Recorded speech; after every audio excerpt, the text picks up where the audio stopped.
So I think, yeah, I think things are definitely going to shift into the favor of the centralizers. Unfortunately, crypto, you had your chance and you blew it. Oh man, that's gonna be a soundbite that I start this video off with, Corey.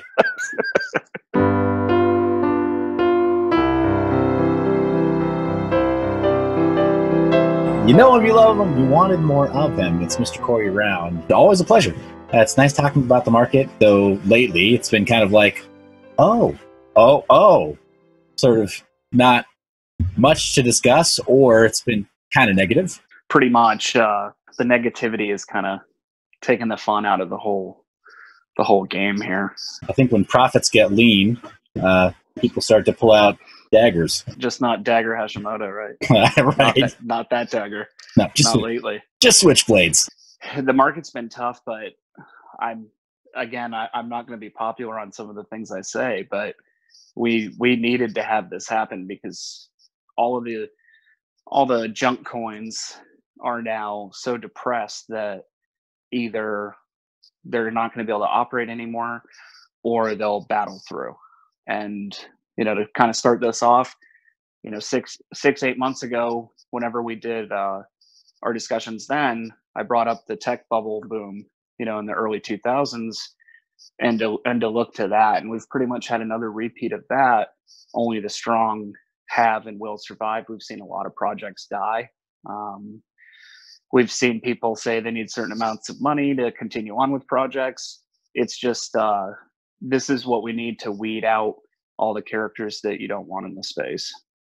Yeah. If it does come back. If it never comes back, then we're basically kind of at that point. A lot of people have quit. Yeah. No, I think I'm with you, Corey. I think it's great that there's been kind of a bloodletting. One issue, though, is that it's kind of only been in Western countries, right? So Western Europe and then the United States, where we've seen a lot of these projects basically say, like, yeah, I can no longer afford rent wherever in Manhattan. But that's Manhattan, or like in the Bay Area. Like, yeah, no, these are just really high cost of living, and these projects were already running kind of rich.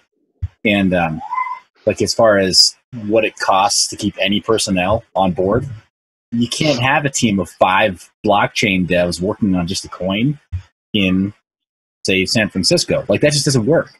And the economics have never been able to justify that. So now you're seeing some people, or you're seeing new projects, even ICOs. It's crazy. I read a report saying that in January 2019, that there was $300 million raised in ICOs, new ICO money, $300 million.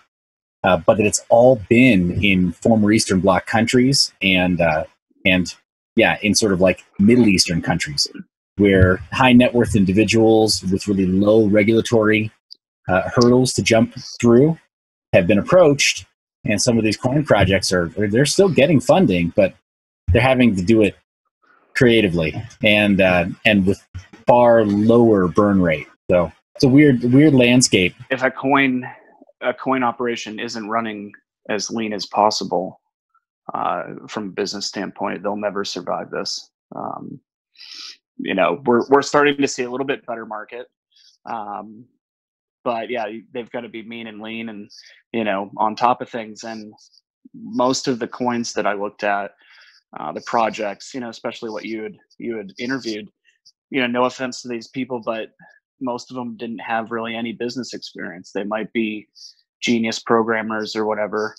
And then they might have gotten bad, advice from, a consultant or, because they just didn't know. They probably reached out for the right help and were misleaded and taken advantage of, because the sharks are out when, there's easy blood in the water, like a 20-year-old crypto genius, and if the money doesn't keep flowing, after the initial ICOs, the money slows down and it's not there anymore. And like you said, burn rate, all of a sudden you have these programs that, these projects that have just died. There are a lot of neat, interesting ideas out there. Still looking for that real use case, which we're actually about to talk about. Yeah. Oh, yeah, for sure. So here we are with a bunch of the dead wood being pruned back, right, from the greater crypto tree, right? Like everything from Bitcoin being like the trunk and everything else, like all this dead wood being pruned off. And now you got people coming in saying like, oh, well, this whole like crypto tree looks great. Let me build a tree house here. I've got spare lumber. I've been running a great operation for decades. But yeah, we wanted to talk primarily about this new thing from Jamie Dimon's group. But like, you hit us up in the Discord and you were like, "Are you guys paying attention to this?" And you felt like this is why you guys are idiots. And like, seriously, it totally earned, right? Deserved. Because generally speaking, we're a bit myopic in the crypto space. We really are. And part of it is the whole like the tech bubble, Silicon Valley, shun the non-believers mentality or mantra, where you kind of just have to drive at a goal. Part of that is just tech startup culture. Oh, just saying, like, so you came into the Discord the other day and you were like, "Guys, this is huge." And we were all sort of like, dismissive, because there's a bit of myopia in the mining and in the crypto space. Part of it is like a defense mechanism. Part of it is actually kind of is earned from tech startup culture, where you go through, say, a program like Y Combinator, and some of the graduates are actually taught to be just a little bit, not myopic, but put the blinders on, so that they're less concerned about what's going on outside of them, shun the non-believers and all that. It is kind of a valid approach to surviving as a tech startup, but it can be brought to an extreme. And a lot of people in crypto right now, the crypto sphere, are sort of like, well, we haven't needed ETFs, so we definitely don't need anything from, say, this group. Yeah, so the whole ETF thing, there's already Bitcoin mutual funds. There's already Ethereum, there's diversified crypto mutual funds that, I don't know, I haven't heard too many people talk about Grayscale Investments. They've been doing this since last year, and their performance has been abysmal, obviously, with what's happened. Releasing last year, they caught a big run-up, or actually, no, it was right after the run-up, sorry. Yeah, so they've gotten nothing but pretty much crushed. They're down like 80% in that fund.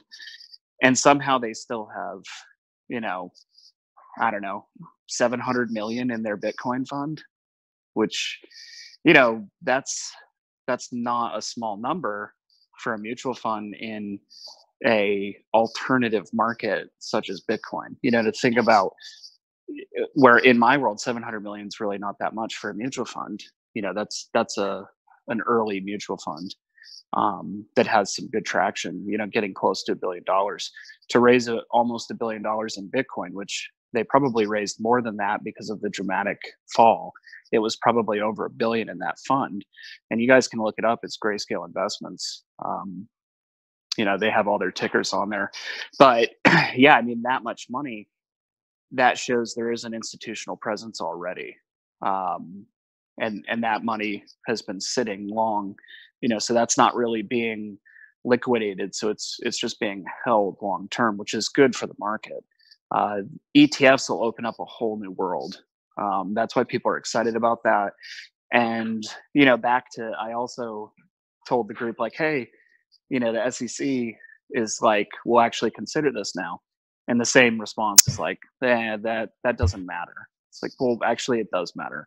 It matters a lot, because the SEC chairman was 100% against a crypto ETF last year in closed door meetings. People came out and they're like, he's never going to approve it, ever. And now him coming out and saying there will be one eventually, that's a positive that people should pay attention to. And even if you don't like the markets, you don't like centralization, you don't like all these things, for us to continue on in our hobby or our passion, with cryptocurrency, blockchain technology, we're going to need that side. It's one thing I wanted to talk to you about while I had the chance is everybody wanted decentralization. And it's kind of like, be careful what you ask for, because people got their decentralization, and how many millions were lost on ICO scams? Oh my gosh. Right. Well, you mentioned almost 80% being bled out of that crypto mutual fund last year. I think I read somewhere, and I'm sorry, I don't have attribution for this right now, but I read somewhere that about 80% of all the ICO funds that were ever raised essentially resulted in some kind of an exit scam. Right. And even if it didn't start that way, it probably finished that way because of what I'd brought up earlier, just poor management, people stealing from each other. It's a lot of people with inexperience in positions that they needed a lot of experience. So that money, they burned through all that money basically. And it makes the whole cryptosphere look very immature and very young and very uninvestable. So the fact that the SEC chairman has now said, look, it will happen eventually. He didn't give a timetable. He just said eventually. The fact that Jamie Dimon, which we're going to touch on, has gotten into this. These are all really positive things that anyone that has a passion for, crypto, blockchain, you should be excited about these things. The whole, we're all in this world now where we have instant gratification at our fingertips all the time. If I don't feel like going to the grocery, I can go Instacart. If I want a network cable here by tomorrow because I don't want to go to Best Buy, I can have it tomorrow, even today sometimes. It's true, and usually cheaper than you'll get it at retail. Exactly. So you've got that same state of mind in crypto. Like, we had such a fast run up, recently. There were plenty of people that have been in crypto for a long time. And then everyone that kind of got in that FOMO era where it shot up to 20,000, it was instant gratification. I invest money and I immediately make money. And that's not really how it's supposed to work. So a very spoiled, group of people in this space. And that's also pushed the ones out, because it's not easy anymore. So, but I don't want to completely talk all over. Right, but I mean, you're right. You're totally right. And I mean, during some of the interviews, that for me, one of the most important things was just sort of exposing teams to at that time, to live interaction, having to field questions and asking specific questions regarding a team, regarding some of the project aims. Because my hope was that would reveal kind of, do you really, like, outside of calling it the future of money, do you really have any kind of a vision for what this can become for your project? What value are you adding to the space? And then who's actually going to execute this? Who's actually bringing this to market? I'm not even going to ask if you have a go-to-market strategy. I just want to ask you who's trying to do this, like what your basic idea is, and who it is you think is going to make this happen. Forget about the how, like who. And few projects were able to answer that to my satisfaction, certainly. Yeah, 100%. Definitely. So, the other thing I brought up, obviously, the JP Morgan, the JPM coin. A lot of people already hate it. They hate that it's even called a cryptocurrency. They hate that Jamie Dimon, appears to have egg on his face. He was very outspoken. Him and Warren Buffett, they absolutely hate it. And it's a fraud and a scam and all these things. But what he did say back then that people are forgetting is he said that he wouldn't be against it in terms of a safe coin, which nobody in our world would ever name something such a thing, because if it's a safe Jeff coin, Galloway did. His project is literally called SafeCoin. Right. And if you lose, and I watch these little, crypto money market, it's supposedly money market. And I watch them and they go down to 99 cents, $1, 99 cents. That's not how it's supposed to work. So there's tracking error. I would never put my money there, first off.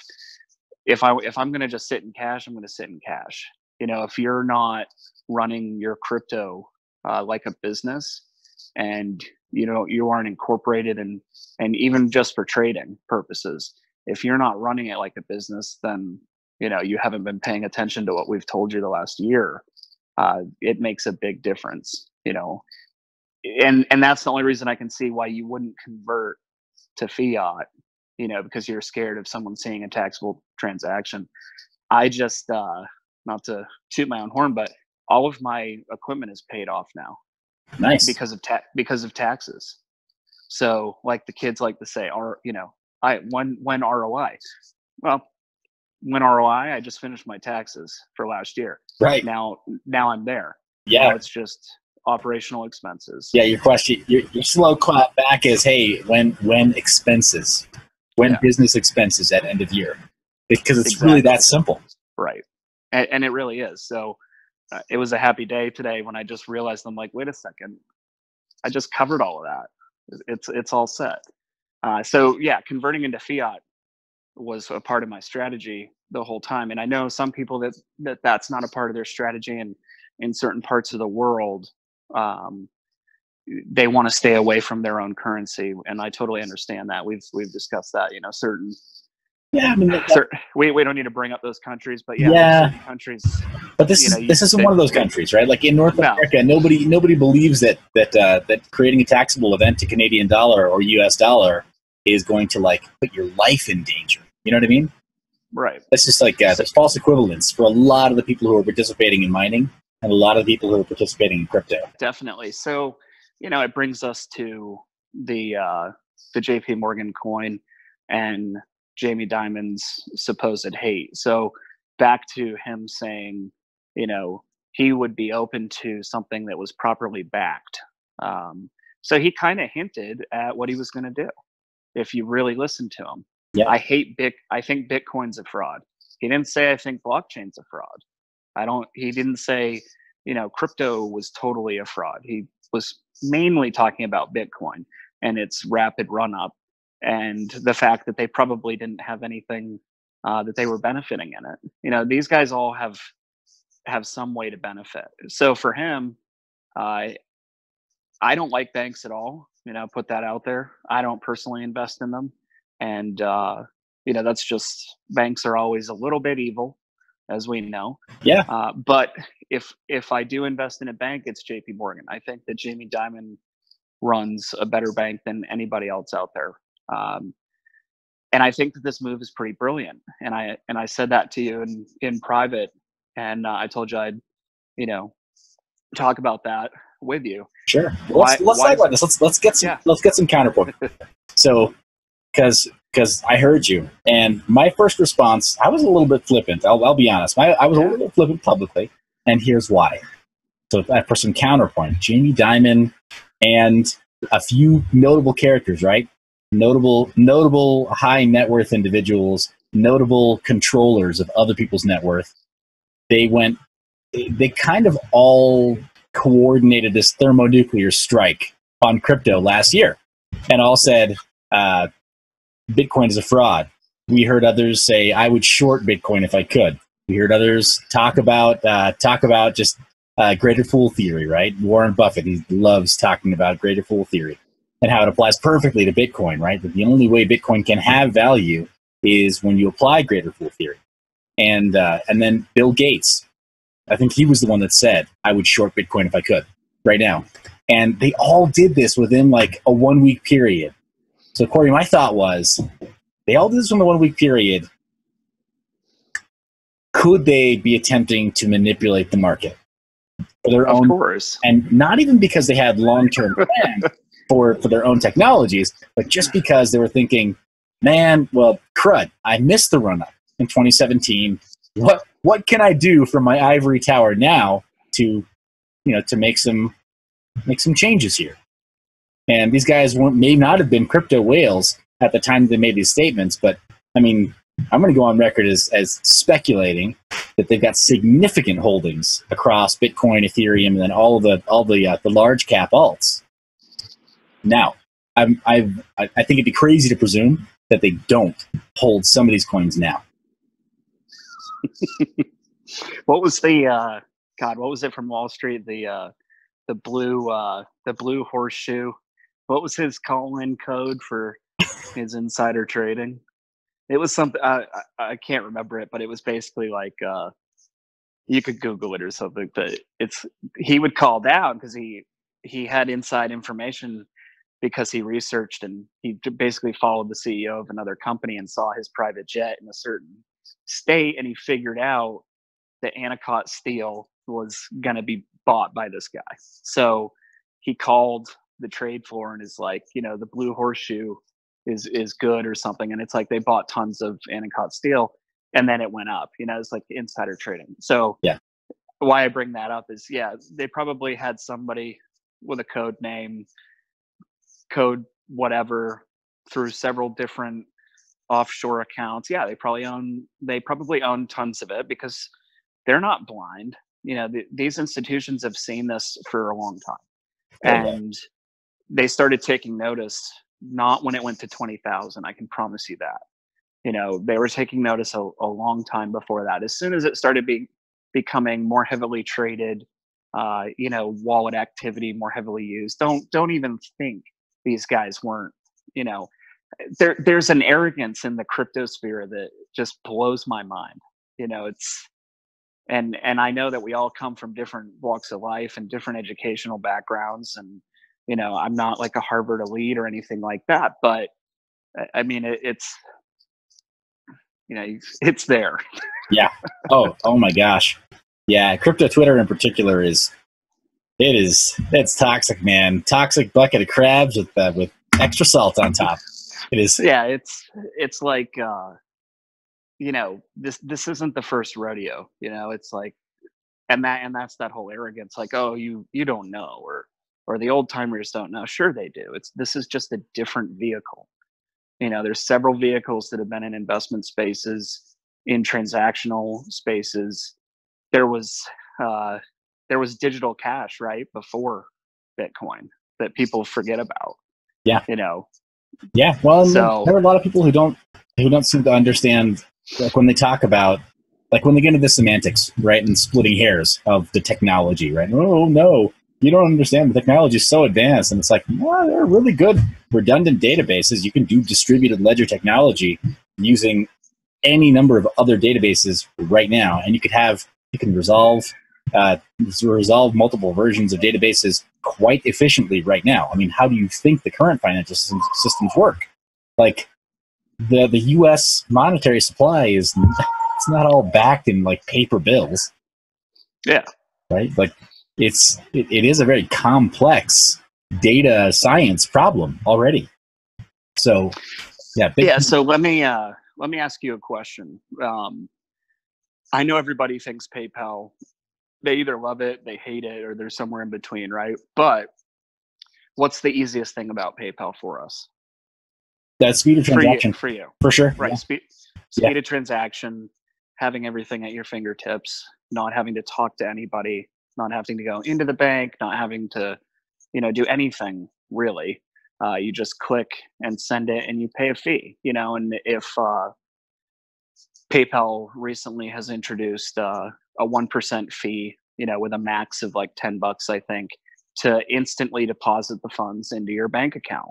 Instead of waiting overnight, you basically can wire them instantly for a small fee. And I really like that. That's very beneficial to me when I sell something quickly and I want to flip that money and use it for something else and not wait a day or two. Yeah. So what problem does the JP Morgan coin fix? What is its useful case, which is something that we've discussed a lot on your show and in Discord. What is the actual use case? Like, all these little cool things are great. These little cool websites with their little fingers that move all over the screen. What's that called? The funny. The particle JS where everything. Yeah, like particle JS and all that. I can tell you that the JPM coin's not going to have particle JS, and if they do, they're not paying attention like I know they are. Yeah, right. A microsite on the JP Morgan Chase. It'll just be for the crypto. It has particle JS. Just fan service. Yeah. So back to one thing I just touched on earlier, the immaturity level of the cryptosphere.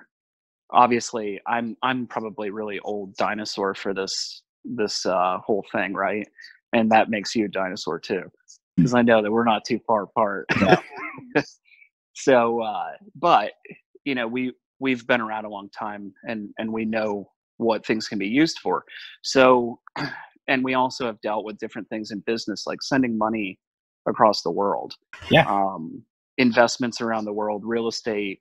Once the younger crowd gets a little bit older and they have more disposable income, they may then learn about it, but they don't know at this point because they haven't ever done an international wire, or they've never tried to move their money between countries.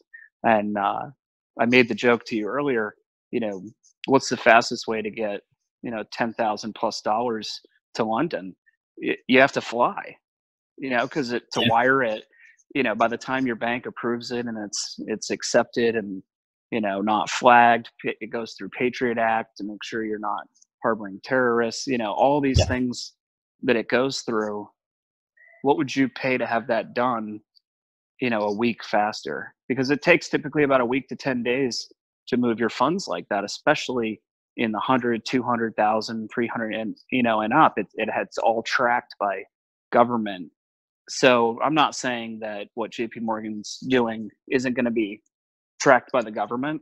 And again, I'm not a big like privacy coin person, because it's kind of like, if you need to hide it, then that's not for me, and I can see why it would be beneficial to other people, but just for me personally, it doesn't work. So would I use the USDT or whatever coin it is? Yeah, well, Tether's been under so much scrutiny because there's this idea that their coin supply can't be matched with real world US dollar holdings, and they're audited and they're found to fall short. Then the value of their stable coin could be found wanting, and all of a sudden you've got whatever $50,000 in this particular this stable coin that overnight is worth 40 instead. Yep. That's exactly. Bad PR. And that's not very exciting for someone to think about when they're trying to transfer a couple $100,000 to buy a condo in Spain. And it's like, well, will this money actually get to that person? Do they even want to deal with that on the other end? So even though JP Morgan, Jamie Dimon, these guys are all a part of what a lot of people hate about the country, it's just capitalism, and that thrives in our country. And that's why people come to our country. And by him doing this, I think it's actually a brilliant move, because he's actually solving a problem that they really have. And they've already said this isn't going to be like a retail coin. This is going to be an institutional coin. So this will be used by, I'm guessing and assuming, qualified high net worth investors. They're not going to want to, mess around with somebody that's going to sue them over $500. That's not what they're looking for. So they're going to roll this out at first and test it and see if it is a good use for their clients. And I think it will be, because of what we just discussed. You're going to have the ability, and again, this is not a blockchain. This is a distributed ledger, which they are open about. And you can hate it all you want, but it's good for the space, because I'll tell you, crypto market's been really easy to gauge. Not to act like I know, everything, but for the last, I'd say 4, 5, 6 months, I've been able to let people in Discord know, and let our group know, a basic range that Bitcoin was going to be in, and Ethereum, and some of the market, and it has gone to those ranges, because we're so range bound. It's not super complicated to be able to identify with the right tools, whether you use technicals or there are no fundamentals. So whatever tools you're using, to kind of find a range. And if what you look at is range bound, you'll see that Bitcoin's done nothing for months. It's basically just traded up and down inside a 300-400 point range. And the other cryptos, Ethereum, Litecoin, these companies, I always say companies, coins, they're definitely not companies. No. Monero might be the closest in terms of actual core leadership that appear to make some sort of cohesive executive decisions. Or Ripple, I guess, which isn't really a crypto, Well, and that's just that they do have a company. Yeah. So, and that's another thing. Ripple now says they're not really worried about this, but I would probably not be as excited about Ripple anymore personally. That's not advice. That's just right. They went from being legit. They went from being legit to now the immaturity, the lack of leadership they've lagged behind, and the fox is in the hen house, right? And that was allowed. That was allowed by the space. So we have no one to blame for the entry of the big dog. We have no one to blame but our own cryptosphere, right? Because they got it done. Yeah. All these other coins. XRP, though, here's the thing, Corey, in terms of Ripple and XRP, I think that Ripple intended to have a protocol that I think in a perfect world, they wanted to have the typical tech startup happy ending, right? Exit to a bank like JP Morgan, where we were going to read in 2019 or 2020 that Ripple was acquired by JP Morgan, and this happens. That's a great segue into why the market is where it's at from your previous comment of collusion. Well, that's a big word. I don't even know what that word means, Corey. Explain. Do you want to buy high or buy low? So I didn't really answer your question earlier, but now I'll answer it. If I'm running a company, I have one job, and that's to take care of my shareholders. And then, employees are somewhere along there at some point down the line. So shareholders, creditors, there's a long list, manufacturers, and then it's finally, everyone else. So if I want to buy the latest technology, if I'm Bill Gates, if I'm, any of these guys running these companies, if I want your technology, am I going to pay at the high? Or am I going to help you fall so I can acquire your technology for pennies on the dollar? Yeah. I mean, fair point. So JP Morgan now is going to be the leader, right, of this push. And XRP is going to potentially, and these are just assumptions, XRP is going to lose. They're not going to have as much funding anymore. And they're going to lose deals because who's Santander Bank want to work with? Our relationship so far with you has been great, XRP, but I'd rather work with Jamie Dimon, a fellow banker, and he just put pressure on me to now shift my efforts over to his bank, or he's going to cut off a resource between. They all work together, so it's not like it's like, oh, you scratch my back, right? Sometimes it's a forced back scratch. Like don't touch me, but I don't have a choice, Right. Yeah. and now I owe you, reciprocation on that. Yeah. I mean, I would say it'd be very naive to not think that all this is somewhat tied together. And I'm joking about the collusion. Like, they probably didn't really care that much, because what's another billion to them? Oh, right. Well, yeah, we talked about definitely the market cap. They were threatened. Crypto right now. I think we're experiencing new all-time lows. I've got to look to see just how low we are right now. I think the total market cap is well below 150 billion for all cryptos right now. Bitcoin is, and I did pull that one up. Bitcoin is like under 70 billion total. So, like you were saying before, that fund that had 700 million. I mean, that's crazy to think that one fund could have, like, they've got nearly a full percent. Yeah. Of the BTC market cap. So yeah, look, to your point, like $1 billion, like that's crazy to think like a significant percentage of an asset class. Oh, easily, yeah, for sure. And and that's just public, because they're a mutual fund. Now, how many hedge funds out there also own Bitcoin and own massive amounts of Bitcoin? So I hear people talking on different podcasts, YouTube casts, whatever. They're like, oh, this the market's crazy and it's manipulated, and it's like, yeah, dummy, like, of course.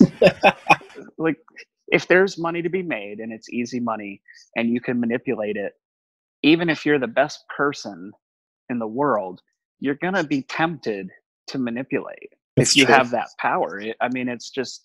It's one of those things about humans is 9 times out of 10 they're going to do the wrong thing, and the person that didn't do it, they probably were like, their brains half functioning. It's like any normal sane person is probably going to do the wrong thing at the end of the day, right? That's why, you know, religion based is like, forgive us for our sins, because we're human. We're going to make mistakes and be Yeah. tempted, right? But you still have the true believers. You got people who are still. I mean, you know, I agree with you. 9 times out of 10, people are going to do the wrong thing, but people at their core also want to be good. Most people want to be good. Thankfully, I think it might still be a bare majority of people who want to be good. Hopefully, that doesn't keep flipping in the wrong direction. But like, yeah, to your point, you look at these different markets and like throwing the average person's weight around, right? Like a dude who weighs 250 pounds. Like the difference between you being able to make waves at the, you know, in an Olympic sized pool versus cannonballing into a jacuzzi. Like the jacuzzi is crypto, right? That's the crypto cap. Like, yeah, you're going to make waves. You might even be able to displace like half the water out of that thing because you can actually throw that kind of weight versus that kind of displacement. Right. And I mean, it's natural instinct to prey on weak. I mean, watching dinosaur stuff with my kids lately, because my youngest is into dinosaurs really hard now. You know, it's raw around the house all the time. And it's like, it's not just humanity. It's been historically is, you know, the weak get taken out and the strong alphas prey on the weak. And that spills over into this too. What's the weakest link? It's like crypto's been super weak in a lot of areas. I just saw that there was Coinorama was hacked over, you know, 450,000 people's accounts were, you know, exposed recently. Stuff like that. There's just this level of immaturity that's slowing things down. So I'm just really positive though about JP Morgan wanting to enter into the space at this point, because they still see value in an area where a lot of people have lost that excitement. Even myself, I mean, I'm still mining and, you know, barely scraping by, you know, against power. Even with everything being paid off, it's like, yeah, I could sell everything now, but that's no fun. You know, it's fun to be a miner and be involved in this. But it got to the point, and it's become to the point where it's just kind of painful to even want to get involved with some of it because of how everyone's acting. I think we're getting really close to capitulation though, which some people should be excited about. Oh yeah, no, and that's just it. Like to your point, anybody who wants to really lean in, and whether or not it's a question of like being predatory, who wants to really lean into the space and gain ground, like stake their claim, they should be excited about how close we are to capitulation. Like, absolutely. Because, I mean, it's, yeah, you know, if it's trustless, then it's also kind of anonymous, right? Like, you don't have to worry about who else is getting hurt by capitulating, right? Saying, like, oh, I'm out. Like, okay, you weren't personally responsible. You didn't hold a gun to their head and tell them they had to sell, like, for you to be able to benefit from this. So it's not a crime, and there's not a victim. But yeah, everybody should be excited about it. Miners in particular should be excited about this, because this is kind of getting past capitulation and this previous bloodletting, like slow bloodletting. Nah, man, rip the friggin' Band-Aid off. Get this over with. Let's get to capitulation. Let's get back into building. Yeah, and I don't, like I said, I don't think we're that far from that. And I think, so back to where I was saying, you know, crypto's kind of trading in a pretty easily defined range lately. And I can't tell you, I could count on one hand over the last few months how many times I've seen on CNBC them talk about crypto. And before last year, every day at 5 o'clock, they had like crypto chat. And then that went away. And then as soon as the SEC came out and said, you know, we're open to an ETF, boom, they had Mr. Lee back on CNBC and they were talking about crypto again. And then bam, JP Morgan, you know, Jamie Dimon. And they brought up the fact that, you know, Jamie Dimon said it was a fraud and everything, and it's all well publicized what he said. But, you know, just like our well-loved president always has said, even bad press is good press, right? It's like you may hate that person or that thing, but if it's on TV, if it's out there, if everyone's talking about it, it's going to be a good thing for that space. And recently, we have had kind of a little increase in the market after those things have come out. Ethereum's kind of popped back up a little bit. Bitcoin shot up a little bit for a day and has kind of held the gains it had a little bit within 100 points roughly. So I think it's really naive to think that news has nothing to do with a news-driven market. These markets will always be news-driven, just like the real markets, because there's less for people to look at in the crypto world. Like you can't review the financials of an ICO. And if you could, people would have known a long time ago what was going on. They'd see one column and be like, "Yeah, what's going on? Give me my money back." And I think going forward, that process is going to change for new projects. I think new projects that come out will be vetted much harder, and to even make it, you're actually going to have to be something or someone and have a real use case. So I'm excited right now with crypto again, just because of it looks like things are churning a little bit. It looks like there were a lot of, for what JP Morgan's doing, for none of that to get leaked is pretty impressive. That not one peep has come out about them working on this. Well, I mean, they did make the announcement that the base layer technology quorum, that they had been working on it, but it was never, there was no like product announcement. Right. And I had brought it up to you, and you and I discussed it, on one of the other streams. It's not just JP Morgan, and TD Bank and a few other banks had already copyrighted and gotten patents done on certain blockchain technology for payment processing. So I wouldn't be surprised if TD was second behind JP Morgan to come up with something like this.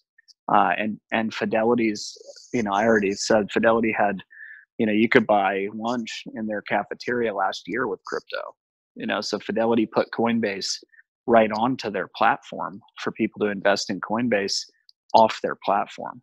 So these companies are coming around now. It's a positive, good thing. So that's why I popped in and was like, why are you guys, moping around about mining when we've got this on the horizon and it looks really good? And, I could be wrong. This could just be another, to use a trading term, a dead cat bounce in terms of innovation in the space. But I don't think so. I mean, for them to spend the money and for him to look, to have egg on his face right now, he must have found something very valuable to do this. This payment processing could be massive between banks, especially.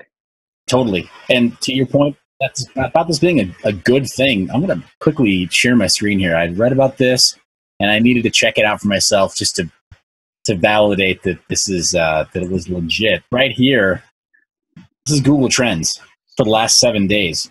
And Google Trends for the last 7 days shows that when JP Morgan made that announcement, this is the top, right? This represents 100%. All-time high for the last 7 days, the day of the announcement. More people were searching what is cryptocurrency, that term, what is cryptocurrency, on the day of the announcement than at any other time in the last 7 days. And even looking over the last, looking over the last month, really, it's, we're nearly as high as it has gotten was when that announcement was made. And then prior to that, some other stuff has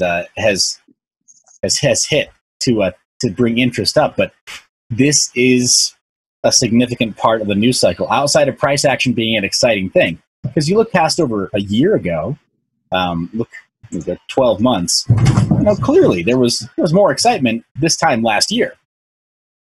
Yeah. And it's been kind of slowly decreasing. But recently, no, that really gave a surge in interest. So like it or love it, you can't really hate what JP Morgan is doing, because it does represent a rising tide for anybody who's got any crypto holdings at all or any interest in mining at all. Yeah, I mean, just in the last week from that, there's 5-6% rise in Ethereum. So if you're mining Ethereum, break even, or just slightly negative or slightly positive after expenses and everything are done, and you held it for a week, which is what I've done. I've actually been holding a little bit more crypto lately. Back in October 31st, I totally went cash, which I alerted everyone to. But now I do actually have some holdings right now just in Ethereum. Well, you let us in on your secret on how you've been made whole on your CapEx too. So, yeah, guys, secret's out. Corey should. And I haven't been talking about this in exactly those terms for 6 months. Exactly. And I'm not going to give advice on taxes and things like that, but go talk to a CPA or so I think that as my market slows down here, on the stock market side, things are slowing down. We have these little ups and downs and rips down, rips back up, but in general we're close to all-time highs. And we could set new all-time highs, but it's going to be a lot harder to make the bigger returns. I think some of that money is going to slide over and have probably a summertime crypto explosion, maybe, where people are just searching for returns, and they're not going to be able to find them in the traditional stock market because of where we're at in the cycle. So yeah, I feel good about crypto, at least short term here, and I've publicly said that on TradingView, sharing my ideas. That I think, but this recent the SEC information and the Jamie Dimon announcement from JP Morgan, those are all accelerants. That little tiny flame that was just trying to hang on is starting to sparkle a little bit better. Yeah. Awesome. Well, let's talk a little bit, and we talked about it, chatted about it briefly before we started the conversation in earnest. But so we saw JP Morgan make this announcement on this new coin. It's going to come out built on top of Quorum, their technology that you are kind of saying may potentially give Ripple a hard time in the next year. I totally agree. I really do forecast trouble. But personally, my crystal ball, not advice, like hashtag not advice, but my crystal ball says that Ripple has a fight on their hands, because I think they were hoping to be acquired by somebody. JP Morgan basically just fired a warning shot over their head, like, yeah, we didn't need you the whole time.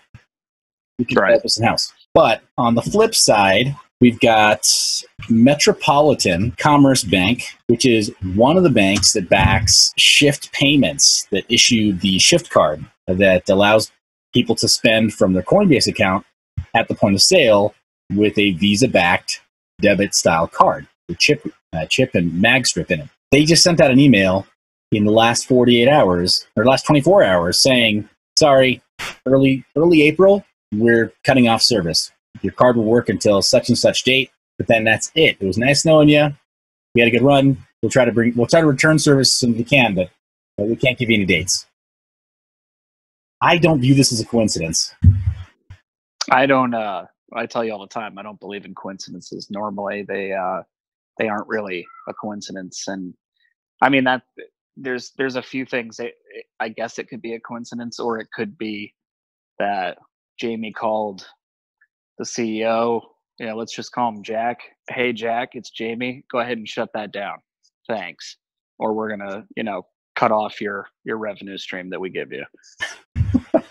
I mean, it's as simple as that. It's like, or they acquired it, silent acquisition, and they don't have to disclose that, because that'll be disclosed through JP Morgan.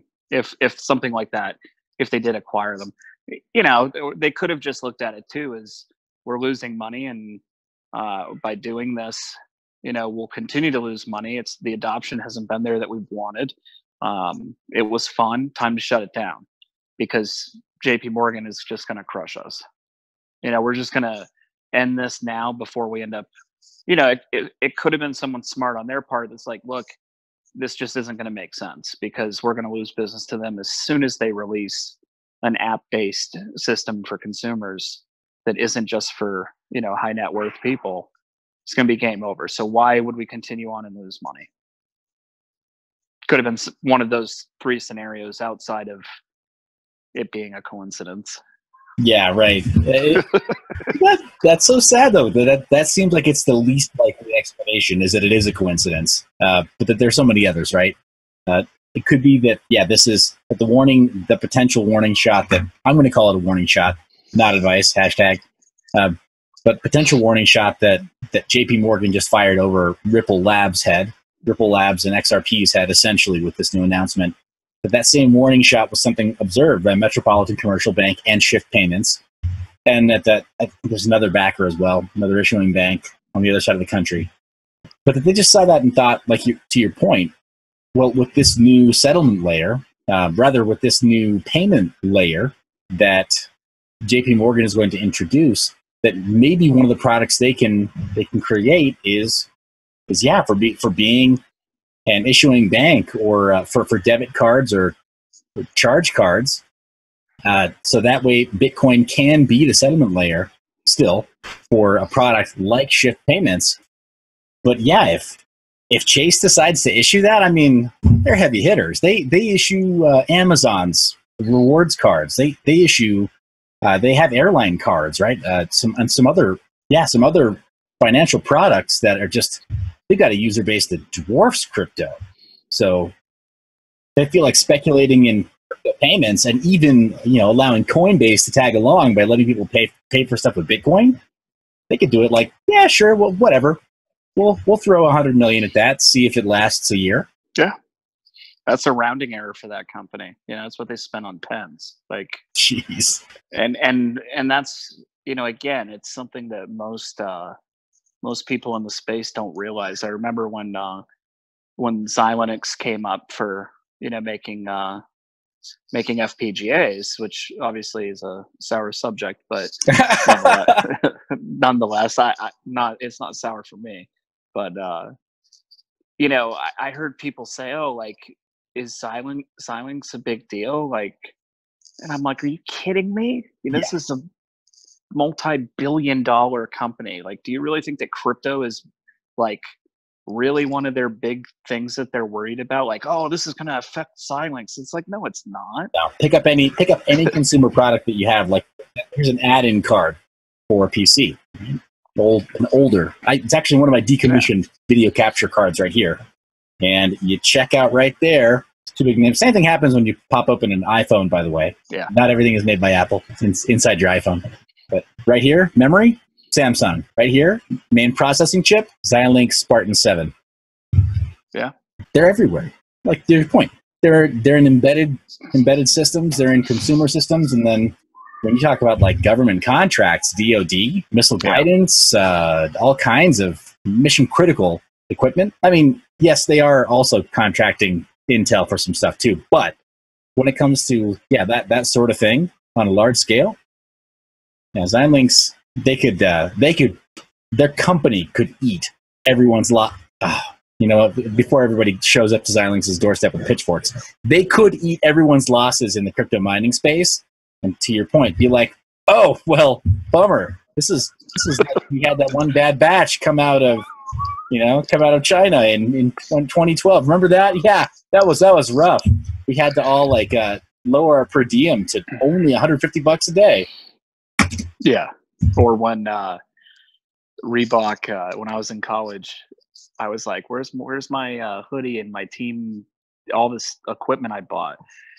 A ship sank off Miami's coast with all the hundreds of thousands of apparel products, and our team gear was in the boat, just floating in the ocean. And Reebok and Adidas were on the boat, and they're just like, whatever, we'll send you another one. Like, who cares? They didn't even care. We're talking about a massive, shipping container boat full of just Adidas and Reebok crap, and they were like, yeah, we'll send one out overnight, no problem. It's just, that's how much money that you're dealing with on the other side. And so I'm hoping that as we move forward, people will be either more educated or they'll continue to educate themselves more on a more broad horizon. I know that people the whole centralized decentralization. I know banks, the financial industry, investment management, what I do every day. I know it's looked at negatively, and I know that people think, Occupy Wall Street, which we haven't heard that in a long time, right? Yeah, well, I don't want to go too far off track here, but I will say that, yeah, as far as being off track, a lot of those ideas are definitely not centered and balanced. Yeah. They don't acknowledge the way the world works. So, I would continue the learning process of history as well, because a lot of these things were forecasted just by following history in markets. I think the tulip analogy was a little bit too much, but the tech bubble was probably a great analogy for for this type of market. And sure, or the dot-com bubble. Yeah, people talked about how if Bitcoin is in fact the internet of money, then maybe the dot-com bubble is a very apt description. But the exciting part is, like, look at what came out of that time frame. If anything's adopted from this, mainstream adopted, then it's a success. Then this was a victory, and people should look at those things, because and when I was bringing up like Occupy Wall Street and stuff like that, it's divided, right? Like, people either think it's terrible or they think it's okay or good. But going forward, it's like those worlds are going to exist side by side forever. You're never going to be fully decentralized off of the government's teat, right? We're always going to have to rely on government, and the more that we can prove, mom and dad wrong, by self-policing ourselves in this space. And I remember someone PM'd me that a coin pump was going to happen, and that's just not something that it's like free money, right? Maybe, like, if you're on the right end of that, it's just not something I even want to partake in, because that's just how I stand on it all. But I think that markets in general, they're important on both sides, centralized and decentralized. But the thing with centralization is it gives us some type of safety. And that's where it's a battle for me and other people, especially when these different, listing companies, for exchanges that go out of business randomly, and these things all hurt. I think once it's just a little more mature and we get rid of some of that, I think it still has the opportunity to explode, especially with these.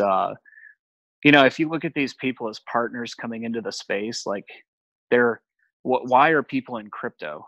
Are they in crypto to make money, or are they in crypto to give everything away for free and cost themselves money?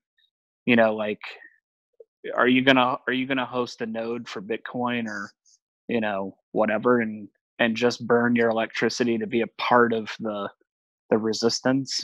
Like, it's tough because there are, early adopters, the earliest adopters would.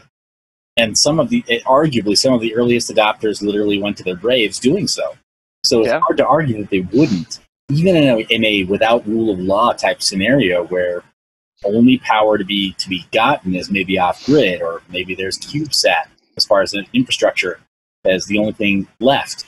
Like, it's hard to argue that some people in the earliest movement of cryptocurrencies and Bitcoin specifically, forward, it's hard to argue that they wouldn't be those diehards, right? These cypherpunks that are still around and look like Richard Stallman, right, with a beard. Yeah, well, they're down to their. Well, the difference with some of those guys is they can burn $500 a month on servers, to run nodes. Those guys all made a lot of money and probably still make a lot of money. But for your average miner, it's not going to happen. Just absolutely not. So most people are in this space to make money, and people should focus on how are we going to make money. Well, what's the real road to making money? I know everyone's passionate about their projects and stuff, but the bottom line is, am I going to get my Lambo, right? Like, these guys, right? Like, no one's like, oh, I made this coin project to make zero money and work, have a third job basically coding and trying to manage a team, taking away from my family time or free time, whatever. just constantly working. And eventually that gets old, and you don't want to give away, when you get out of that like 21 to 25-year-old range and you start making good money and you start paying taxes, it's like your mindset starts to change a little bit. Yeah. Or even if all finance being equal, right? You just your time. You get out of that range and you start having kids, right? Like everybody gets 24 hours in a day. Yeah. I mean, how much would you want to spend with your family? It's like I was supposed to do this call with you earlier, but my son was throwing poop. So, I didn't have time at that point. And yeah, that's where when you get a little older, you start hitting those times. Yeah. So. Oh my gosh. Yeah. Well, thank goodness my kids are past that phase. But I do remember those times. As strange as it sounds, I do miss those days because now I've got one that I'm like, well, I have to think about curfew. Like, oh boy. Yeah, right. Like, don't go out breaking hearts because I can't be a granddad. It's too early to think about that. I'm too young to be old. I don't have to worry about that for at least, I don't know, 8 years. So yeah, no, I hear you. Like, we do need to be thinking about that though. What's the return on our time invested? Whether it's whether we do contribute a lot of expertise, or we're kind of or we're living and dying by written guides or video guides on how to mine certain new coins, and actually earning kind of a return on the time invested that way. Like, yeah, we have to be thinking about like what is motivating anybody to be in the space. You see a lot of people on crypto Twitter, and again, it's a bit toxic there. You see them talking a good talk about like, we need new blood, we need new investment, new money, we need people to come into the space and be excited. I've got a friend of mine, and it's funny because the last couple of days he's been really hounding me. Good guy, love the guy to pieces. We worked together at Samsung, and he and actually it gets me in the feels when I talk about him because when we last worked together, he hadn't advanced within Samsung Telecom USA to the level that really he merited. There was just a lot of competition at that company at that time in that place, and we worked together briefly in a bit of a in a friendly way, a bit of friendly mentoring on my part to him, and now he has this sort of like field territory management, account management role. That in my eyes, like the whole time, it's like, dude, it's yours, right? This is yours to lose. All you got to do is stick to it. Like this opportunity is going to be yours, and he's there. So I'm really excited to that he still reaches out and it's like, hey, we stay close and chat. But he's been like, Seth, what are you doing with all this crypto stuff? He's just every negative idea you can have about crypto and Bitcoin, he has. And, we know the same stuff. We're involved in some of the same kinds of technologies and interested in them. Consumer technology, we both do a fair bit of consumer training, or did a fair bit of consumer training with consumer technologies. And, we're about as separate as mindsets can be. How do you take somebody like him and entice them to get into crypto? And everybody on crypto Twitter is like, we need that guy. We need that guy in particular. Educated, articulate, understands technology. How do we win hearts and minds in that space? And they all ignore that they're turning it into a good old boys club where they can have money, they can have upside. But we don't want new friends. Not really.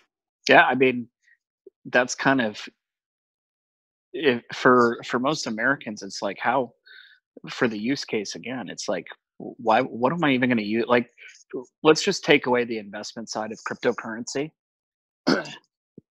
What benefit do any of these things have for me in my everyday American life? They don't. Yeah, right. Yeah, I mean, nothing. Yeah, if there was something like CryptoKitties that were officially sanctioned by whomever, right? Like there's I think I showed you that randomly. I'm a big baseball fan, and they have MLB like crypto figures, and you go on there and use real fiat to buy like this. I don't know, it's weird, like these MLB crypto characters. So even Major League Baseball got into that a little bit with like the crypto kitty, because I saw the crypto kitty things and I'm like, wait a second, you're making like this fake cat and you've done such a good job, someone's going to pay you like 20 Ethereum for it, and back then Ethereum was, I don't know, 400 or 500 bucks a coin. It's like, wait a second, you're paying $4,000 or $5,000, $10,000 for a crypto kitty? Like what what's going on here? Oh yeah, it's funny you mentioned it. MLB crypto. Gosh, what is the zero? MLB crypto baseball. It's prompting me to sign into MetaMask right now. Mm-hmm. I didn't even miss that. Pull that up on screen while we chat. Sorry. Yeah, no problem. Boom, there it is. Yeah. Huh. Look at that. And you could buy your little figures, and I think they have like rarity to them, and Well, and that's what makes blockchain unique. That's what makes crypto unique, is that you can create something that's digital that you can prove has no duplicate. Yeah. That is rare. Like you can't do that. That was never before attainable with digital technology. Yeah, I mean, and if I think back to, I don't know if you ever played any massive multiplayer online type games like WoW, World of Warcraft, or like I was a huge fan of Star Wars Galaxies because it was so complex. Like using spreadsheets to figure out how to make things, and I mean it was really in depth and it was really cool. You had to have somewhat of a command prompt, background to use it. It was fun. DOS background. Yeah. So anyway, one of the things is like the looting systems, the looting tables in these games is always a problem. So, you could use a blockchain equivalent inside of a game for your loot tables, so that, because a lot of that stuff is sold, for fiat. That's another use case for crypto is, some of these video games where you use real money, and you could use blockchain inside of one to your loot table, so the rare item is actually a rare item.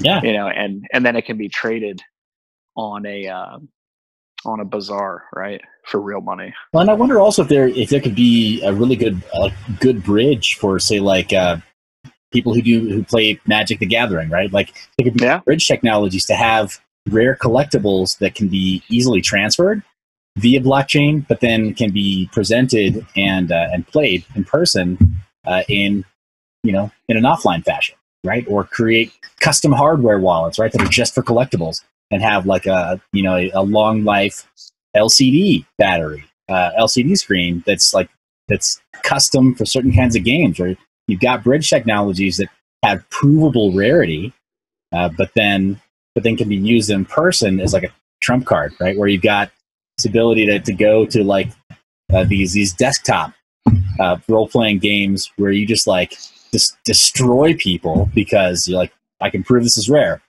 not duplicatable. You can't just go make a photocopy of this. Yeah, those are actual uses, and those are really simple uses, right?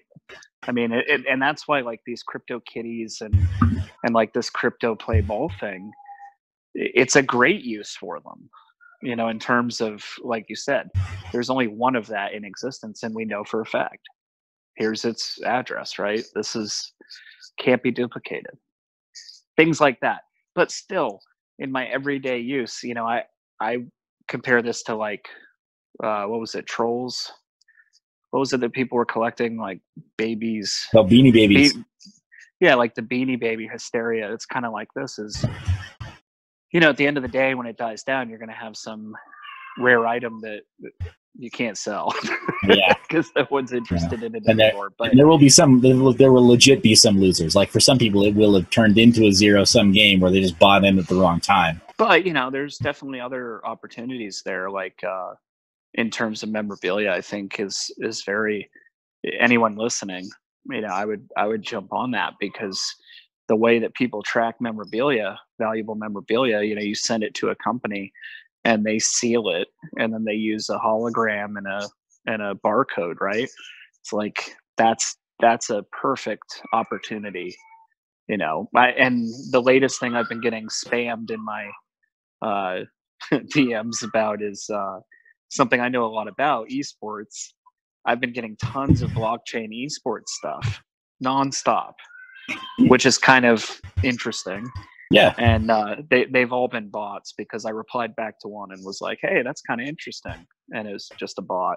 And I didn't want to click the link, but I got three of them, and I got 3 of them last week, all for esports, which I'm not really sure of the use case there, but it's kind of interesting. That's fascinating, though, because it does seem like esports would be the perfect fit. I mean, you've got various different platforms, and you got various different publishers and various different games where, there are internal economies to these games and to these publishers in some cases, and where you've got XP, and you've got various loot and various other tokens internally in these games ecosystems and publishers, where having it be a portable asset of some sort, maybe if it only ever held value in that space, like, why wouldn't blockchain help there?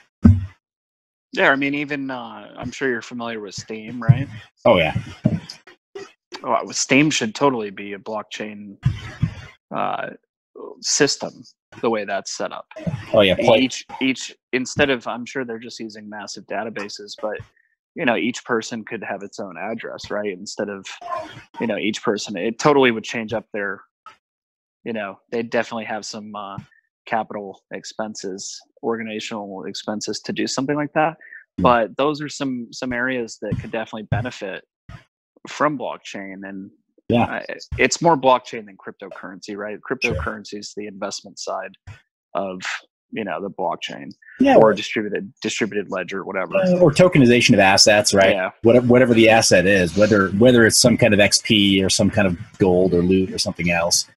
Internally, tokenization of just different assets, and then being able to create user accounts. I mean, could you imagine, for example, like, to use your point, can you imagine having user accounts on Steam, be able to use atomic swaps for various asset classes to be able to perfectly, in a 1-to-1 ratio, trade assets to somebody on Xbox Live or on PlayStation?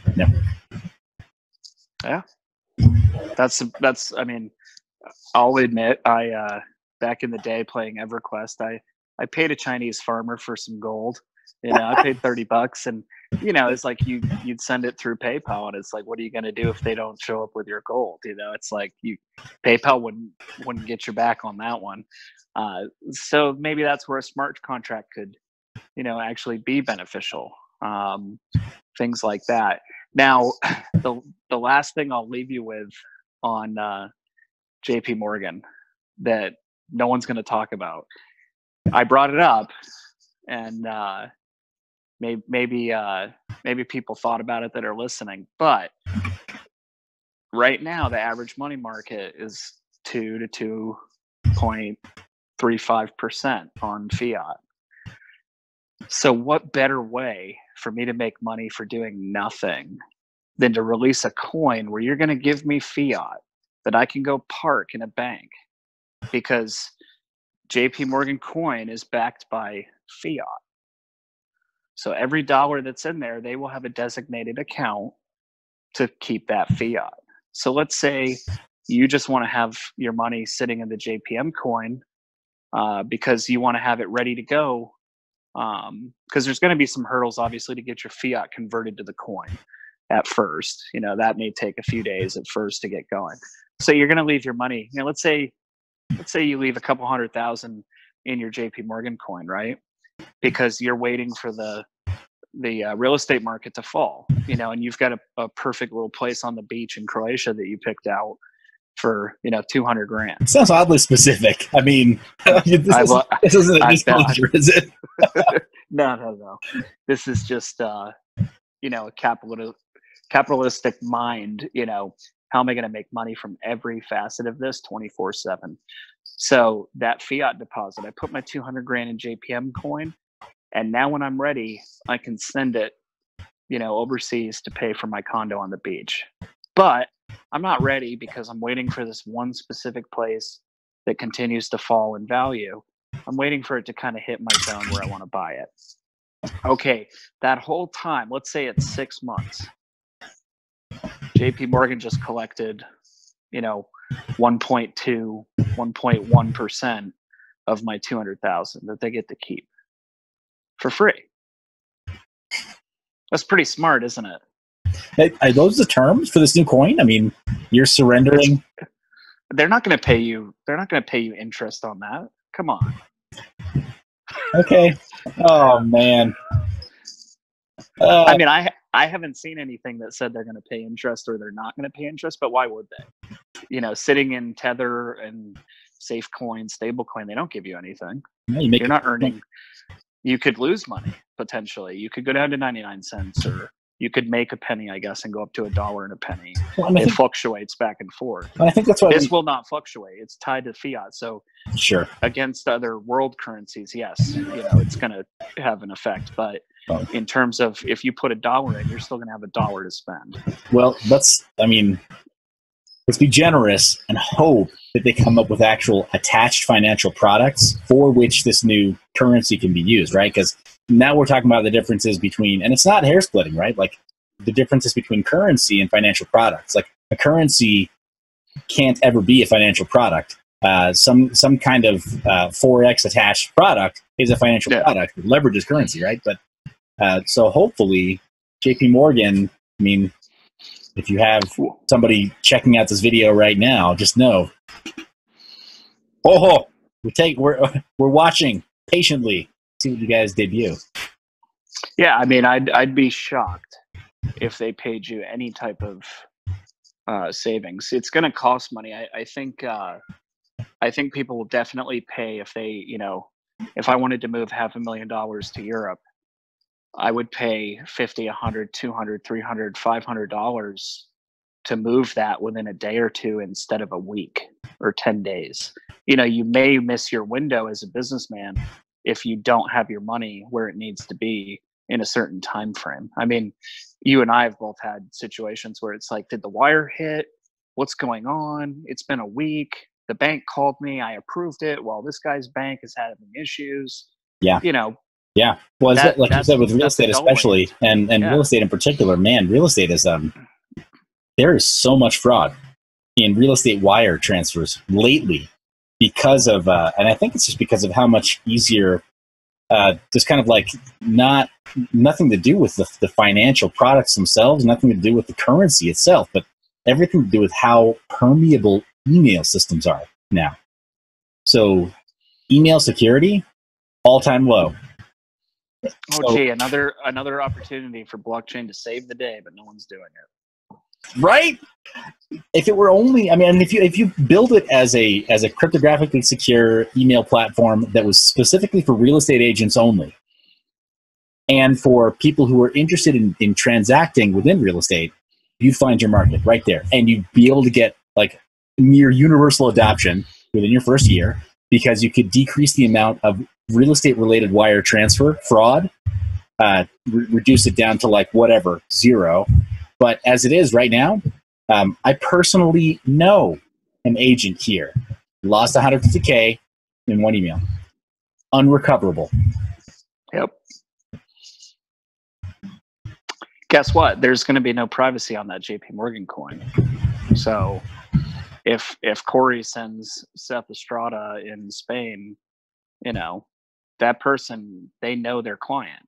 The people that are going to have this ability aren't going to be, the people that are going to scam you at first. I mean, down the road, sure, I'm sure there'll be things that could happen, but with JP Morgan, there's going to be safeguards and, tokens to access the account. That's one thing, like the 2FA authentication. I love seeing more and more of that. From my world, it's like, to even log into an account or trade an account, I've got a, code from over here that I have to enter in here. And then once it sends me that, I have to enter it over here, and then I have access. And that's just the basic security layers to get into some of these broker dealers. So I think things are definitely going to shift into the favor of the centralizers. Unfortunately, crypto, you had your chance and you blew it. Oh man, that's gonna be the soundbite that I start this video off with, Corey.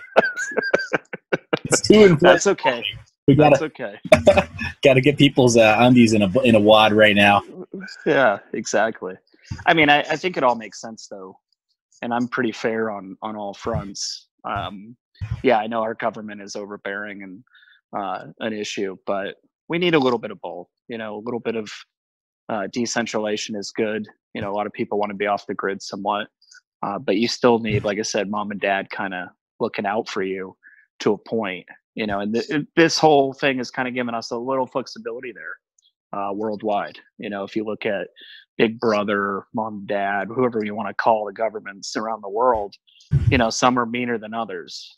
So crypto is a great thing in some of those countries, and I think we should be happy about that and the freedoms it's allowed for people around the world, instead of being so negative about, you know, mining, trading, whatever. It's like there's a lot of good coming out of this too. If you're a real supporter, then you should really support what's positive in this space. And we've discussed some of those things and some of the use cases and benefits. I mean, what was the average ICO poll?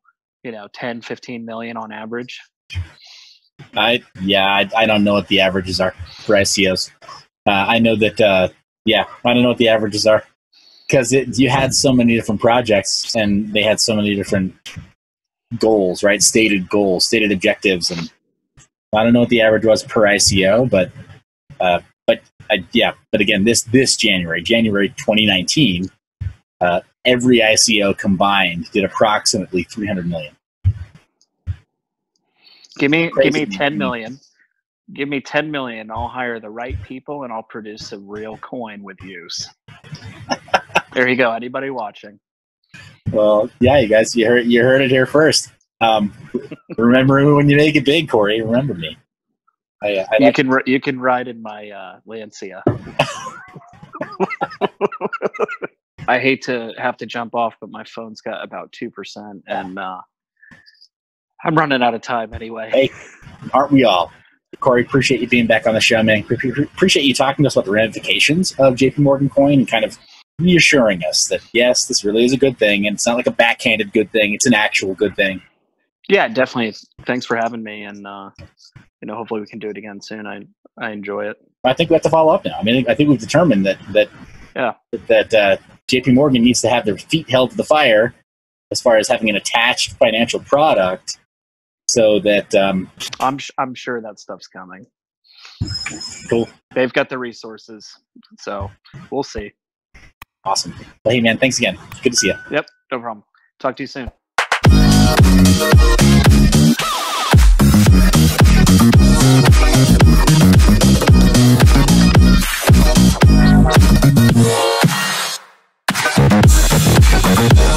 Yeah.